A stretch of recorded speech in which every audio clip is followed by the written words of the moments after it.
મિત્રો આજના વિડીયોની અંદર દેશના એવા રહસ્યમય મંદિરો વિશે વાત કરવાની છે જેની અંદર અવિશ્વસનીય ઘટનાઓ છે તે બને છે। આ કઈ કઈ ઘટનાઓ છે, ક્યાં ક્યાં મંદિરો છે, તેની અંદર ગુજરાતનું પણ એક મંદિર શામિલ છે। આ અંગેની તમામ માહિતી તમને આજના વિડીયોમાં આપવાની છે, તો થોડો ટાઈમ કાઢી આ વિડીયો છે તેને ખાસ અંત સુધી જોજો। તમામ માહિતી તમને આજના વિડીયોમાં મળી જશે। સનાતન ધર્મ સૌથી પ્રાચીન ધર્મ છે તે માનવામાં આવે છે। ભારત તેના પ્રાચીન મંદિરો માટે વિશ્વભરની અંદર પ્રખ્યાત છે। देशમાં असंख्य नाना मोटा मंदिरों छे जे तेमनी संस्कृति मान्यताओं अथवा तो सिद्धि माटे जाणीता छे। ए ज रीते देशमां घणा रहस्यमय मंदिरों पण छे जे तेमनी परंपराओं मान्यताओं अने रहस्यमय कारणोसर प्रख्यात छे। चालो अमे तमने आवा मंदिरों विशेनी माहिती छे ते आजना विडियोमां जणावीए। केरळना कोंडुगलूर भगवती मंदिर छे ते प्राचीन मंदिरोनी अंदर शामिल छे। अहीं जे पूजा अर्चना अथवा तो अनुष्ठान करवामां आवे छे ते देवीना निर्देशोथी करवामां आवे छे तेवुं कहेवामां आवी रह्युं छे। वीरभद्र मंदिर आंध्र प्रदेश ते भारतनुं एक सौथी रहस्यमय मंदिर छे। वीरभद्र मंदिर विषे एक रहस्यमय बाबत ए छे के अहींना 70 मोटा थांभलाओमां एक स्तंभ मंदिरनी छतने स्पर्श करे छे परंतु ते जमीनथी ऊंचो रहे छे। आधार स्तंभने हेंगिंग पिलर छे ते पण कहेवामां आवे छे। पर्यटक घणीवार थांभलानी नीचेथी कापड़ काढीने आ थांभलाने छे ते टेस्टिंग पण करे छे। हवे बीजा मंदिरनी वात करी तो करणी माता मंदिर जे राजस्थाननी अंदर आवेलुं छे। राजस्थानना बीकानेर में करणी माता मंदिर छे ते प्रख्यात मंदिर छे। आ मंदिर पण कोई रहस्यमय मंदिर थी ओछुं नथी। मंदिर में 20,000 थी वधु उंदरो छे अने उंदरोनुं खाधेलुं भोजन अत्यंत पवित्र छे ते मानवामां आवे छे। त्यां प्रसादना रूपमां भोजननुं पण वितरण छे ते करवामां आवे छे। हवे बात करी तो उज्जैननुं महाकाल मंदिर।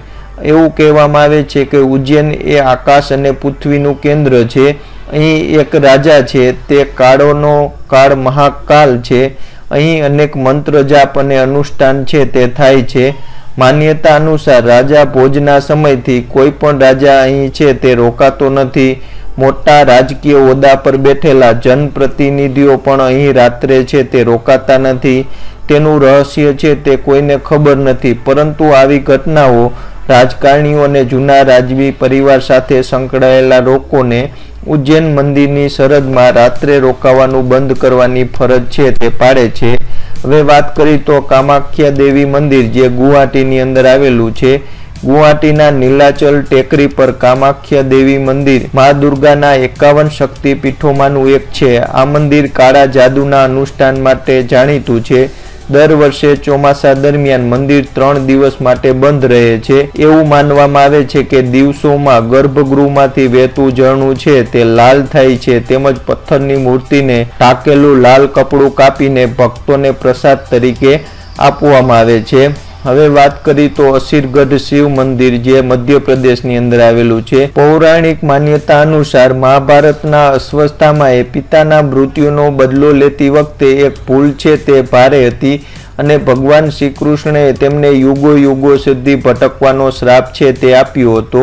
એવું કહેવામાં આવે છે કે અશ્વત્થામા છેલ્લા 5000 વર્ષથી ભટકી રહ્યા છે। અસીરગઢ કિલ્લો મધ્ય પ્રદેશના બુરહાનપુર શહેરથી 20 કિલોમીટર દૂર છે। એવું કહેવામાં આવે છે કે અશ્વત્થામા હજી પણ આ કિલ્લામાં સ્થિત શિવ મંદિરની અંદર પૂજા કરવા આવે છે। સ્થાનિક લોકો કહે છે કે જેમણે પણ અશ્વત્થામા જોયો છે તેની માનસિક સ્થિતિ કાયમ માટે ખરાબ છે તે થઈ ગઈ છે। હવે વાત કરી તો સ્તંભેશ્વર મહાદેવ મંદિર જે ગુજરાતની અંદર આવેલું છે। ગુજરાતમાં આવેલું સ્તંભેશ્વર મહાદેવ મંદિર ભારતના અવિશ્વસનીય અને રહસ્યમય મંદિરોમાંનું એક છે। એવું કહેવામાં આવે છે કે આ મંદિર દિવસના કેટલાક સમય માટે સંપૂર્ણપણે અદૃશ્ય થઈ જાય છે। આ મંદિરનો એક પણ ભાગ છે તેના ગાયબ થયા પછી દેખાતો નથી। આ મંદિર અરબી સમુદ્ર અને ગુજરાતના ખંભાતના અખાતની વચ્ચે સ્થિત છે જે દરિયામાંથી ભરતી દરમિયાન દરરોજ પાણીની અંદર ડૂબી જાય છે। પાણી ઓસર્યા પછી ફરી ભક્તો માટે ખુલ્લું છે તે મુકાય છે। એવું માનવામાં આવે છે કે આ મંદિર ભગવાન શિવના પુત્ર કાર્તિકેય દ્વારા બનાવવામાં આવ્યું હતું।